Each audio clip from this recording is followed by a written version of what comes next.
जय गुरु। थरे जड़े महात्मा जगन्नाथ महाप्रभु को दर्शन करने पुरी आसी सेठारे महाप्रभु दर्शन कले एवं से शुणा पाइले जे महाप्रभु पाखरे कहीं अभुक्त रुहति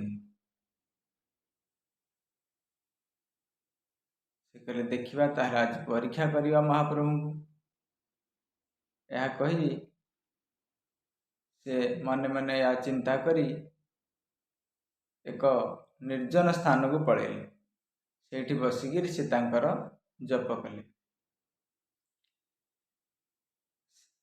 सही दिन जड़े सेठंकर पितांकर साध तेणु से जड़े ब्राह्मण को दायित्व देते जे मोर आज 108 ब्राह्मण को महाप्रसाद खुआई। से ब्राह्मण जनक 108 ब्राह्मण को निमंत्रण करथिले। यथा समय से माने आसिकरी 108 पत्र पड़ा से माने आसिकरी पहुँचले किंतु देखिले जे गोटाए पत्र खाली पड़ जाए। जेते जुआड़े खोजा खोजी कले आउ काहाकू पाइले ना कौन करेंगे व्यस्त लगिला। सेठंकर 108 संकल्प 108 ब्राह्मण को महाप्रसाद खुआइबे पिता श्राद्ध दिवस रे। यही समय कौन करेंगे चिंता कर चारिआडे जेते खोजिले पाइले ना। देखिले एक कदली बणरे जड़े महात्मा बसछंती से तांकर जप करुछंती। तांको जाय विनम्रता सहित प्रणाम कले एवं कहले आज्ञा आसंतु आमर महाप्रसाद पाइबे। से संकल्प करछंती ना ना मु महाप्रसाद पाइबी नहीं।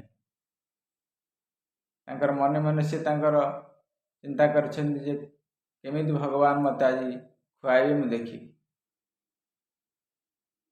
यह कही जेतेबेले से विनम्रता सहित सेठ आ से ब्राह्मण बारंबार अनुरोध करछंती एवं से अनुरोध रक्षा करी आसी महाप्रसाद पाइछंती एवं सही समय से महाप्रभुंकर लीला बुझी पारिछंती एवं धन्य धन्य से महाप्रभु तांकर लीला धन्य से मध्य धन्य यह भावी तांको बार बार प्रणाम करिछंती।